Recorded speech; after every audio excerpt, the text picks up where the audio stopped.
Hi, my name is Leah Spurrier. I am a student here at Regis College in Advanced Pharmacology with Dr. Popesca. My flashcard presentation for this week is Respiratory Alkalosis. Okay, let's get into it.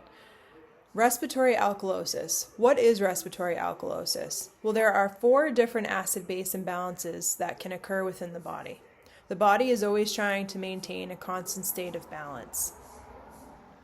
Normal blood gases are as follows.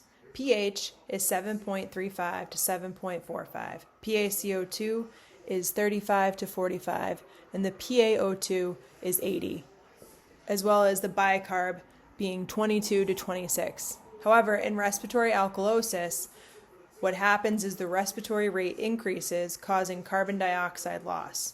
The PaCO2 will be decreased, and the pH in the blood will be increased.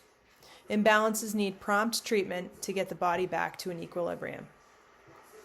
First, to understand how this type of imbalance can happen, it is essential to understand how the respiratory centers within the medulla, located in the brain, help regulate the rate, depth, and exchange of oxygen and carbon dioxide. A respiratory cycle has 3 phases: inspiratory, post-inspiratory, and expiratory. Because the pulmonary system controls CO2 exchange, when someone initiates a breath, those receptors in the medulla and pons fire down the spinal cord, sending signals to the muscles that help us breathe. Hyperventilation is one of the most common causes of respiratory alkalosis. When patients breathe too much CO2 out quickly, they enter respiratory alkalosis. Due to the decrease in CO2, a shift occurs and drops hydrogen ions in the blood. Because of this decrease in ions, the pH will then rise to a more alkalotic state, anything above a pH of 7.45. In the acute phases of respiratory alkalosis, the CO2 will appear to decrease and the pH will increase. However, if the underlying cause is not treated, the body will attempt to compensate to fix the imbalance. Risk factors for respiratory alkalosis. The most significant risk factor is hyperventilation. Still, there are many different reasons why a patient is hyperventilating, whether they have pain, anxiety, infection, pulmonary disease, or improper mechanical ventilation. Anytime the body is out of its homeostatic state for too long and left untreated, you run into more significant issues and risk the imbalance going in another direction, like acidosis. Figuring out the cause of respiratory alkalosis is essential for proper treatment. Major signs and symptoms. The primary sign is hyperventilation in patients with respiratory alkalosis, who will often complain of shortness of breath. Tachypnea indicates that the patient is attempting to compensate for the lack of CO2. Reports of lightheadedness or dizziness may also be a symptom due to the changes in the blood pH, as lack of CO2 causes vasoconstriction.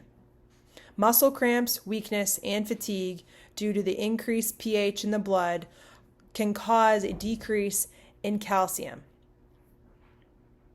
Diagnostic testing.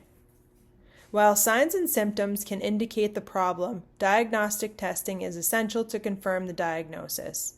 After the patient is promptly put on the monitor, vital signs are taken, an arterial blood gas needs to be drawn. In respiratory alkalosis, the pH should be above 7.45. The PaCO2 would be below 35, and the bicarbonate would remain unchanged if prompt intervention is done. The PaO2 upon ABG draw may also be within normal limits, greater than 80. Serum electrolytes are essential to check if the patient has hypokalemia or hypocalcemia, because when the body is in an alkalotic state, the pH in the blood increases, causing a shift in electrolytes. The provider would need to order a basic or complete metabolic panel. Depending on the underlying reasons for respiratory alkalosis, additional testing may be warranted, like imaging studies if pneumonia is suspected, or in the event of a possible overdose of aspirin, a salicylate level should be drawn.